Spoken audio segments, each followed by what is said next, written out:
Yeah, there's this friend of mine in school right now. He just got this idea to finish Chem 4, a whole unit in like 1 week, doing 6 hour sessions every night. And he did it. He's actually a very close friend of mine, Chemistry 4. So every day he started doing 6 hour sessions, read the whole unit, and yeah, now he's done with the whole of Unit 4 and he's doing past papers of Unit 4. So that's something you can think about. Yeah, I know you have to be balanced between all your A levels. They're kind of all of them are demanding, but it's the start of the year. This idea might be untapped. It might be a fresh idea that even I will look into, and many of you should all look into it, because he spent only like 3 days doing 6 hour sessions every day, total of 18 hours, and he read the whole of the unit from the textbook. Obviously, that's no extensive work, as I said, that's no extensive work, but that's such a massive head start into the race. Now he doesn't know Unit 4 fully because he only read it once, but he has a vague idea of everything, and now when he'll do it in class, he'll become a god at it. So yeah, this is an idea I will look into, and you guys should look into. Maybe this next upcoming week, I leave little time for my other subjects, but 4 hours every day. Say I start reading Chem 4 much ahead of what my teacher is teaching. That way, I'll have a massive head start, and yeah, I can start doing past papers. But if that seems very stupid to you, you don't have to do that. Don't worry.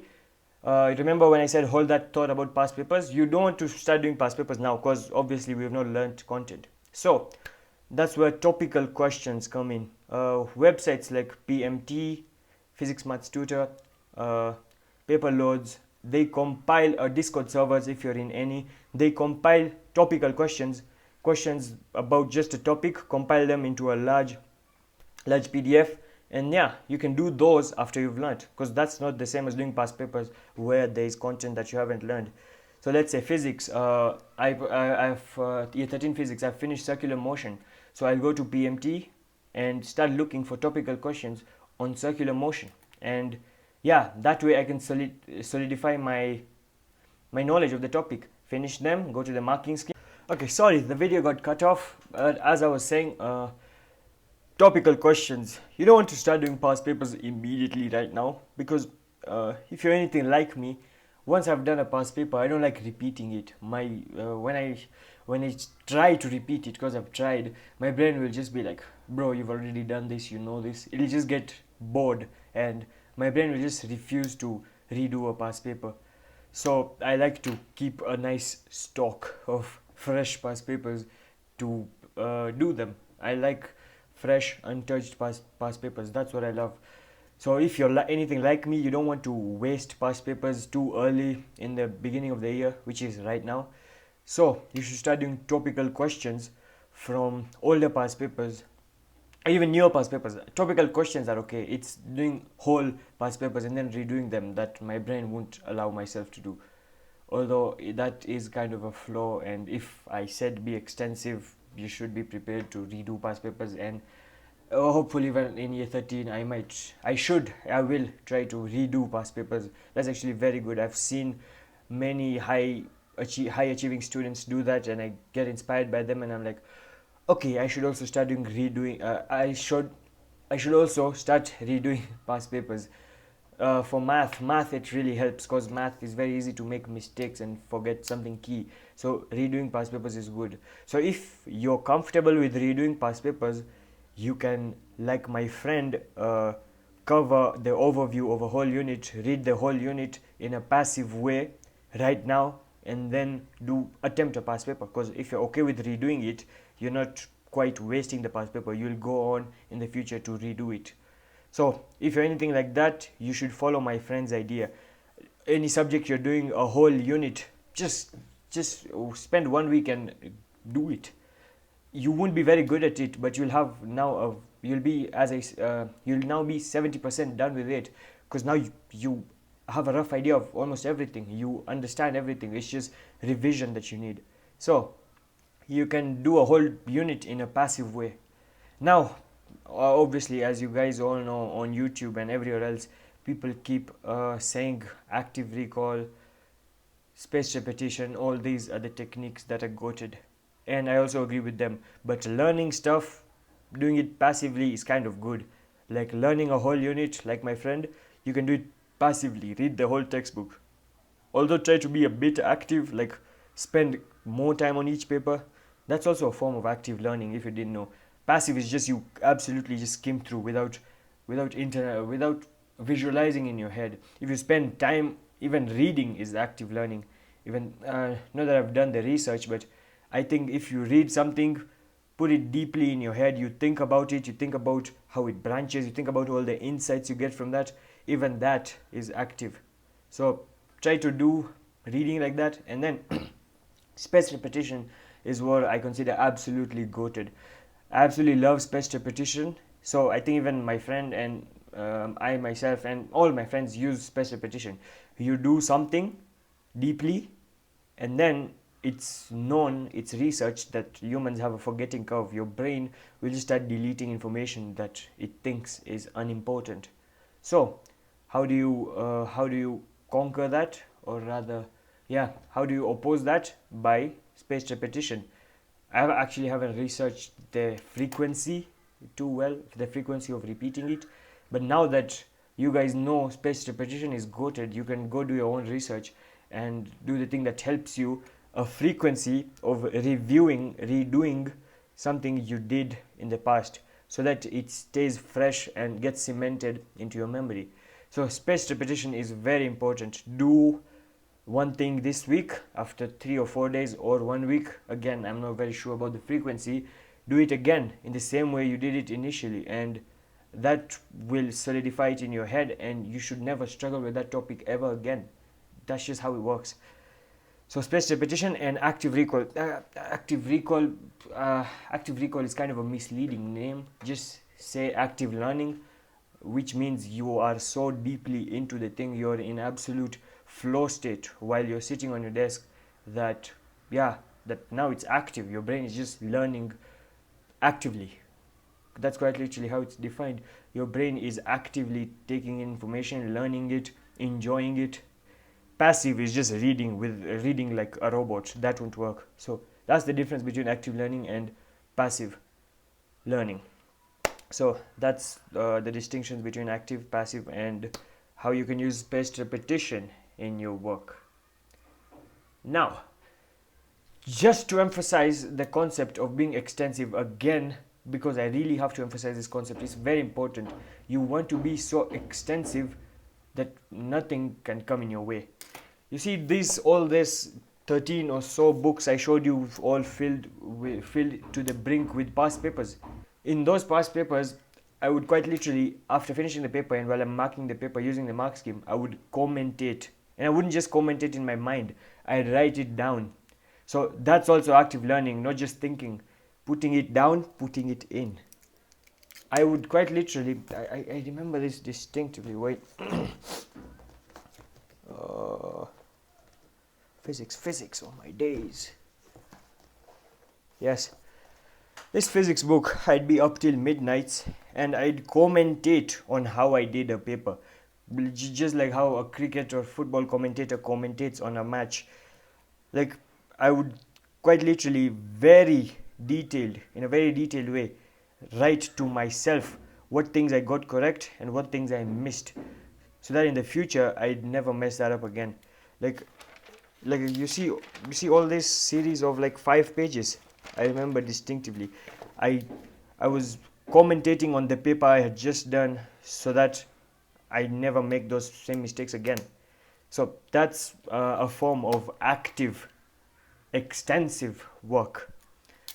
So yeah, doing all those papers extensively, rigorously, actively, while quite literally commentating on them, and not just thinking, writing down your comments on whatever you produced, whatever work you produced from that paper, putting all that down on paper.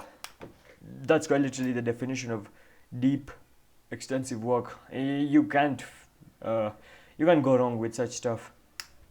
So you see the idea I told you of how active, rigorous work, this method that I like to do is kind of something like that.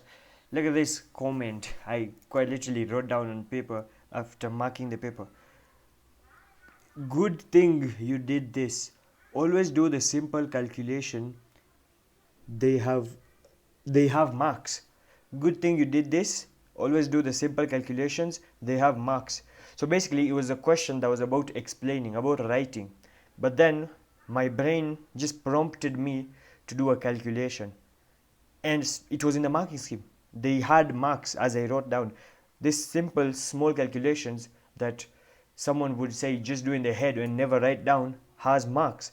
So that's a tip, as well as the fact that I commented on this, and maybe in the actual exams I did, no, most likely something that the fact that I commented on my paper writing down this uh, shot back to my brain, and maybe in the actual paper also I put as many details as I could. Look at another note I wrote down: do the basic simple calculations contextual to the question. There is usually marks for it. The introduction to the questions must have this calculation. So as I said, a long explained question, I was just lucky enough when I was doing the paper that I put down the calculation that popped up in my head. I just wrote it down and there were marks for it. So I, first of all, that's a tip on its own. Try to do that. And this the second tip that I'm saying: when you mark your papers, be so extensive that you quite literally commentate on your work on the side margins of the book. That, yeah, these comments would obviously get, they would get set into your head and you would do them again and again. Look at this. And then there's this whole 2 pages that I wrote that just help me, that just say the layout of answering long questions, where I say look for key distinct points that are in questions. If you know the number of marks that a question has, so look at all these notes I wrote. You want to write that many distinct points that are clearly chunked up from each other. These distinct points are clearly separate from each other, so you want to write that many number of points. But then for each point there is that key basic epicenter of the point, and then because we love writing more, we love knowledge, you want to expand on that. So for each distinct point that you personally allocated a mark for, you expand it into a more detailed explanation to impress the examiner. So look, the fact that I was doing the commentating, I even wrote notes about it. I even drew a diagram. Look at those 3 circles. Those 3 circles show how you would answer a 3-mark question. 3 distinct points with a key epicenter for each mark, some key explicit statement, and then because we don't want to just do the bare minimum, we like explaining to the examiner that we love this stuff, you expand each point and explain it as fully as you can. So that's a tip on its own.